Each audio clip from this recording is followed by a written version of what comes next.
უკვე იყიდე, თანხის ნაწილი უკვე გადაიხადე, მაგრამ გამყიდველი გეუბნება, რომ წინარე ნასყიდობის ხელშეკრულებას უახლოეს პერიოდში დაარეგისტრირებს. თუმცა მეორე მესამე დღე გაიგო, რომ გამყიდველმა გადაიღო. რა მოხდება ესეთ შემთხვევაში და რა ბედი ეწევა შენ? დღეს გეტყვი რა არის წინარე ნასყიდობის ხელშეკრულება. რა შემთხვევაში ფორმდება და რას უნდა მიაქციო ხელშეკრულება წინარე ნასყიდობის ხელშეკრულების გაფორმებისა. წინარე ნასყიდობის ხელშეკრულება არის ხელშეკრულება, რომელთაც მხარეები იღებენ ვალდებულებას, რომ მომავალში აუცილებლად დადებენ ხელშეკრულებას. მაგალითად, შეარჩიებინა, გინდა ამ ბინის შეძენა, მაგრამ რაღაც მიზეზების გამო დღეს ვერ ახერხებ ამ ბინის შეძენას. ასეთ შემთხვევაში შეგიძლია გამყიდველთან გააფორმო წინარე ნასყიდობის ხელშეკრულება, რომლის პირობებითაც შეთანხმდებით, რომ მომავალში გააფორმებთ ძირითად ხელშეკრულებას. ასევე, როდესაც მაგალითად ბინის შეძენას გადაწყვეტ შენებარე კორპუსში, გამომდინარე იქიდან, რომ ერთიანი თანხა არ გაქვთ თქვენი მხრივ, ხოლო მეორე მხრივ გამყიდველს ჯერ კიდევ არ აუშენებია კორპუსი და ჰაერსყი. მნიშვნელოვანია ვიცოდეთ, რომ წინარე ნასყიდობის ხელშეკრულება და ძირითადი ნასყიდობის ხელშეკრულება ეს ორი დამოუკიდებელი ხელშეკრულებაა და ერთი და იგივე არ არის. ნასყიდობის ხელშეკრულების მიზანია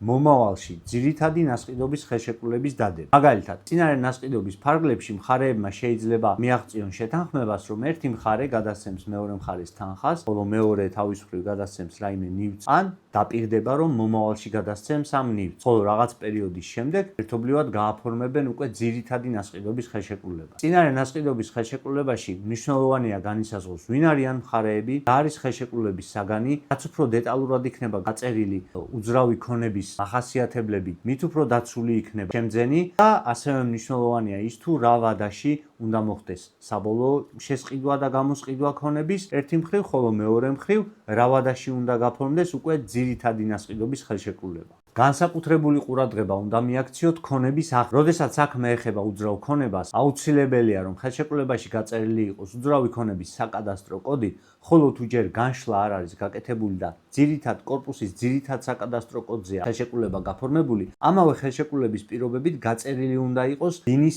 სხვა ისეთი მახასიათებლები, სართული, მდებარეობა, მდგომარეობა, რომლითაც ეძლებთ იდენტიფიცირებას თუ რომელ ბინაზეა საუბარი. მიუხედავად იმისა, რომ ჯერ კიდევ ინდივიდუალური საკადასტრო კოდი არ არის მინიჭებული, რადგან ჯერ განშლა არ არის გაკეთებული. მხარეები უკვე შეთანხმებულნი არიან ნასყიდობის ძირითად ფასზე, ეს ფასი და ეს პირობა წინარე ნასყიდობის ხელშეკრულებაშიც უნდა იყოს გათვალისწინებული. ავანსი ან ბ. ხელშეკრულებაში ასევე უნდა იყოს მკაფიოდ გათვალისწინებული, თუ მხარეები რა თქმა უნდა ამაზე შეთანხმდებიან, ითვალისწინებს თუ არა ხელშეკრულება ავანს ან ბ-ს, ან სხვა შემთხვევაში რა დანიშნულებით მიემართება მყიდველის მიერ გადახდილი თანხები. ასევე უმნიშვნელოვანესი გარემოება არის ის, თუ რას ითვალისწინებს ხელშეკრულება იმ შემთხვევისთვის, როდესაც ხელშეკრულების რომელიმე მხარე დაარღვევს თავის მიერ ნაკისრ ვალდებულებებს. ძირითადად პრაქტიკაში შენებარე ობიექტში ბინის შეძენისას, როგორც წესი, ვალდებულებები მყიდველის მხარეს არის, ხოლო პრივილეგიები გამყიდველის. ასევე უნდა განისაზღვროს ის, თუ რა მოხდება იმ შემთხვევაში, თუ მომავალში ხელშეკრულების ერთ-ერთი მხარე უარს განაცხადებს ძირითადი ნასყიდობის ხელშეკრულების გაფორმებაზე და მის რეგისტრაციას. ხელშეკრულებაში მკაფიოდ უნდა იყოს გათვალისწინებული, თუ რა ვალდებულებები დაეკისრება იმ მხარეს, რომელიც ხელშეკრულების ამა თუ იმ პირობას არ შეასრულებს. თუ პირგასამტეხლო შემძენის გარდა გამყიდველზეც იქნება გათვალისწინებული, ეს უკვე ძალიან კარგი იქნება. როგორც წესი, დეველოპერები ასეთ პირგასამტეხლოს მხოლოდ შემძენის მხარეს ჩაწერენ ხოლმე. მაშინ, როდესაც უმეტესად თავადვე არღვევენ მშენებლობის დასრულების ვადებს და ამ შემთხვევაში შემძენი თითქმის უუფლებო რჩება ხოლმე. ხელშეკრულების უმნიშვნელოვანესი დეტალია ვადა. რა ვადაში უნდა დასრულდეს მშენებლობა, რა ვადაში უნდა გაფორმდეს ხელშეკრულება. რაც უფრო ბუნდოვანი იქნება წინარე ნასყიდობის ხელშეკრულება, მით უფრო მეტია იმის ალბათობა, რომ მომავალში სადაო გაგიხდება თქვენი ბინის შეძენა.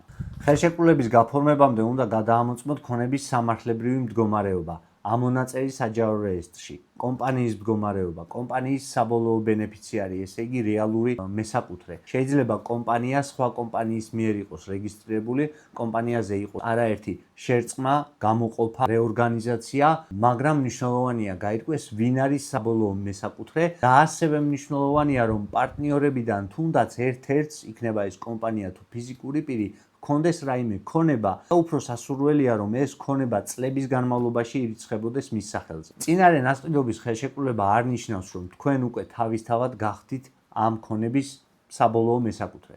უბრალოდ წინარე ნასყიდობის ხელშეკრულება დაგიცავთ იმისგან, რომ გამყიდველი ვერ შეძლებს ამ ქონების კიდევ მეორედ გაყიდვას სხვა პირებზე, რომლებიც მომავალში თქვენი შემდავებლები გახდებიან.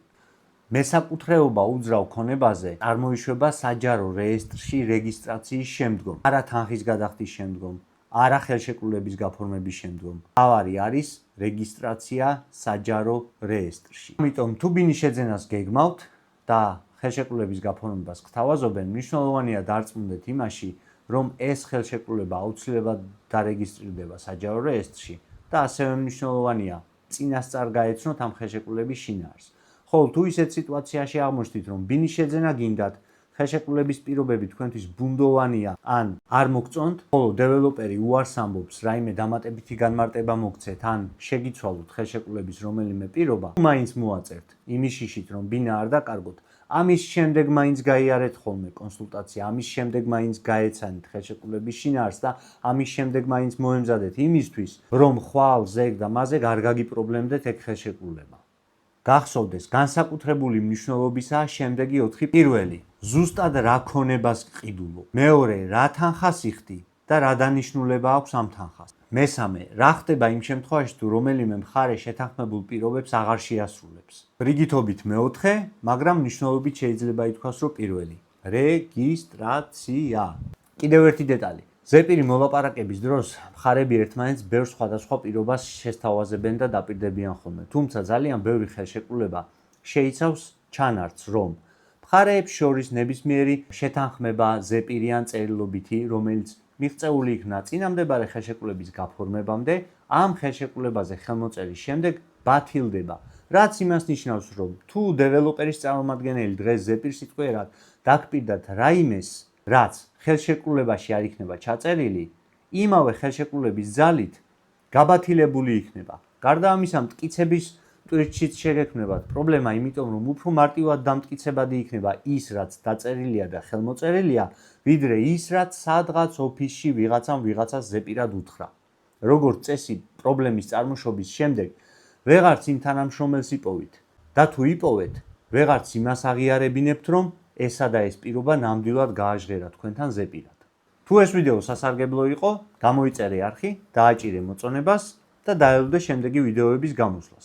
სხვათა შორის თუ დააკვირდები, ამ ბოლო დროს ძალიან მომრავლდა სხვადასხვა ვიდეოები და ინფორმაციები მშენებარე კორპუსებში ბინის შეძენასთან დაკავშირებით. მე ადვოკატი ვარ და არის რაღაცები, რასაც ასე ხმამაღლა და საჯაროდ ვერ ვიტყვი და იქნება და ვიცით რაღაცა იურისტებმა და ამიტომ არის, რომ ამ თემაზე ერთგვარი განგაში გვაქვს ატეხილი.